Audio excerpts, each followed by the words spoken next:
ज्ञानवापी विवाद लगातार सुर्खियों में बना हुआ है क्योंकि इस विवाद में हर दिन नया मोड़ आ रहा है। वहीं इस विवाद के चलते मुस्लिम और हिंदू पक्ष आमने सामने आ गए हैं और अलग अलग दावे कर रहे हैं। हालांकि अब इनके दावों की परीक्षा कोर्ट में होगी। आज सुप्रीम कोर्ट में भी इस मामले को लेकर सुनवाई हुई, तो क्या कुछ रहा सुनवाई में, आइए देखते हैं ये रिपोर्ट। वाराणसी के ज्ञानवापी काशी विश्वनाथ विवाद पर सभी की नजरें टिकी हुई हैं, लेकिन इस मामले में अभी तक कोई हल नहीं निकल पाया है और वाराणसी कोर्ट से शुरू हुआ ये मामला सुप्रीम कोर्ट तक पहुंच चुका है, जहां आज फिर इस मामले में सुनवाई हुई। लेकिन मुस्लिम और हिंदू किसी भी पक्ष को कोर्ट की तरफ से कोई राहत नहीं मिल सकी। ऐसा इसलिए क्योंकि आज की सुनवाई के दौरान सुप्रीम कोर्ट ने मामले को वापस वाराणसी जिला कोर्ट को भेज दिया है, यानी अब इस मुकदमे से जुड़े सभी मामले जिला जज ही देखेंगे।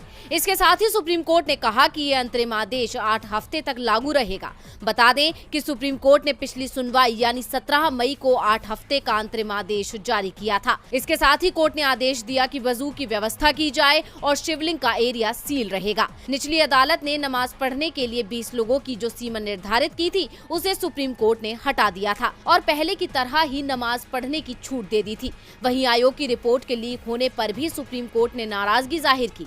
कोर्ट ने कहा कि आयोग की रिपोर्ट लीक नहीं होनी चाहिए और केवल न्यायाधीश के समक्ष पेश की जानी चाहिए। सुनवाई के दौरान जस्टिस चंद्रचूड़ ने कहा कि हम निर्देश दे सकते हैं कि निचली अदालत प्रतिवादी के आवेदन का निपटारा करे, तब तक हमारा अंतरिम आदेश जारी रहे। और तीसरी बात, हम ये कहना चाहते हैं कि मामले की जटिलता को देखते हुए इसे जिला जज को भेजा जाए।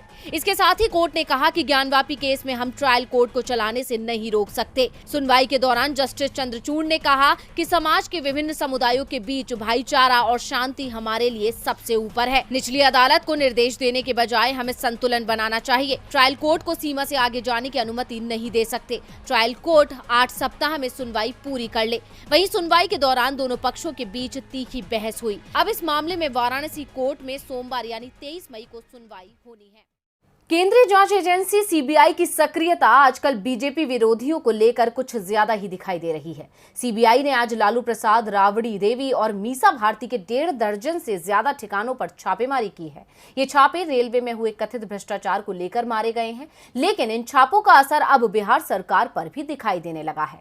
दावा किया जा रहा है कि नीतीश कुमार केंद्रीय एजेंसी की छापेमारी से नाराज हैं और कोई बड़ा फैसला ले सकते हैं। तो दूसरी ओर केंद्र सरकार ने भी नीतीश के पास इन छापेमारी के साथ बड़ा संदेश भेज दिया है। बिहार में सीबीआई की छापेमारी लालू परिवार से जुड़ी संपत्तियों पर हुई, लेकिन हलचल जेडीयू में मच गई है क्योंकि सीबीआई की छापेमारी नीतीश कुमार को केंद्र सरकार का बड़ा संदेश बताया जा रहा है।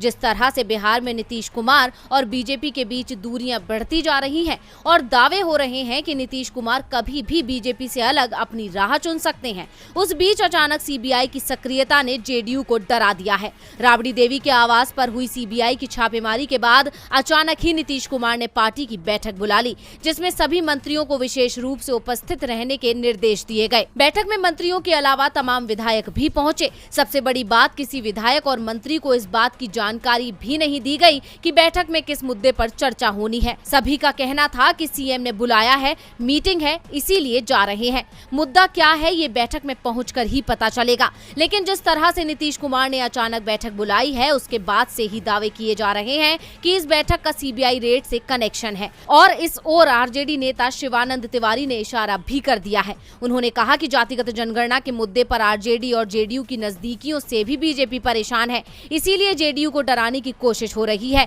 जेडीयू नेताओं को डराने के लिए ही आरजेडी नेताओं पर सीबीआई की छापेमारी चल रही है। जहां तक बात लालू परिवार पर छापेमारी की है, तो सीबीआई को कुछ मिलने वाला नहीं है। लालू यादव पहले भी बीजेपी के सामने नहीं झुके थे और ना ही आगे झुकेंगे, लेकिन नीतीश कुमार जरूर सीबीआई के डर से बीजेपी के साथ सरेंडर कर सकते हैं।